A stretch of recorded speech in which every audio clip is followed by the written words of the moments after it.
Praise the Lord everyone, how are you all? అందరు ఎలా ఉన్నారు? ప్రభు కృపలు మీరు అందరూ కూడా బాగున్నారని నమ్ముతున్నాను.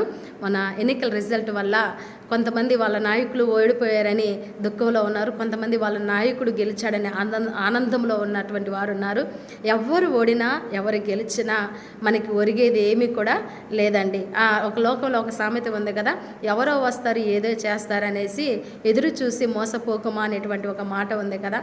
నిజమే ప్రియ దేవుని బిడ్డలారా, ఒకవేళ అభిమానం ఉండొచ్చు వాళ్ళ నాయకుల మీద, వాళ్ళ పార్టీ మీద, వారు చేసిన పనుల మీద కొందరికి అభిమానము, ఆప్యాయత, ప్రేమ ఉండొచ్చు. కానీ చివరికి ఏది జరిగినా కూడా మరి మనం ఒకటే అంటాము, ఏది చేసినా దేవుడే చేయాలా, నన్ను బ్రతికించిన దేవుడే, ఏది చేసినా అని చివరికి దేవుడా అని మనము అనుకుంటూ ఉంటాం. నిజమే కదండి. మన శ్రమలో, మన కన్నీరులో, మన దుఃఖంలో, మన ఆవేదనలో దేవుడికే మనం మొరపెట్టుకుంటే దేవుడే మన సహాయం చేసేవాడు, దేవుడే మనల్ని ఆదరించేవాడు, దేవుడే మనల్ని ఓదార్చేవాడు, దేవుడే మనకి సహాయకుడు. కాబట్టి మనుషులు నమ్మట్టు కంటేను యెహోవాను ఆశ్రయించటం మేలని దేవుని వాక్యం సెలవిచ్చిన రీతిగా నిజంగా ఈ లోకంలో మనుషులు కొంతవరకే చేస్తారు, కొన్ని రోజులే ఉంటారు. ఏది కూడా శాశ్వతమైనది కాదు.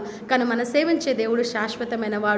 ఆయన మాత్రమే మనకు సహాయం చేసేవాడు, మన కన్నీరు తీర్చేవాడు, మన దుఃఖంలో, మన కష్టంలో, మన ఆవేదనలో, మన వేదనలో ఆయన మనకు తోడుగా ఉండి చివరి వరకు కూడా ఆయనకి అంతం అనేది లేదు, ఒక పీరియడ్ అనేది లేదు.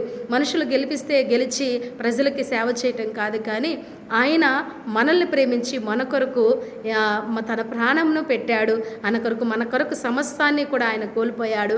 ఆయన మన కొరకు ఆయన ఈ లోకానికి వచ్చి అనేక శ్రమలు, నిందల, అవమానాలు, ఆయన పిడిగుద్దులు, ఉమ్మివేతులు, కొరడా దెబ్బలు తిని మరలా తిరిగి మన కొరకు రానై ఉంటున్నాడు. కాబట్టి ఆ యేసు వైపు మనం చూసినప్పుడు, ఆ యేసు వైపు మనము ఆయన్ని ఆధారంగా చేసుకున్నప్పుడు, మనుషుల్ని కాదు కానీ దేవుణ్ణి ఆధారంగా చేసుకున్నప్పుడు మరి దేవుడు నిత్యము మనతో ఉండి మనకు సహాయం చేసి మనల్ని నడిపించే దేవుడై ఉంటున్నాడు. దేవుడి మాటలు దీవించునుగాక.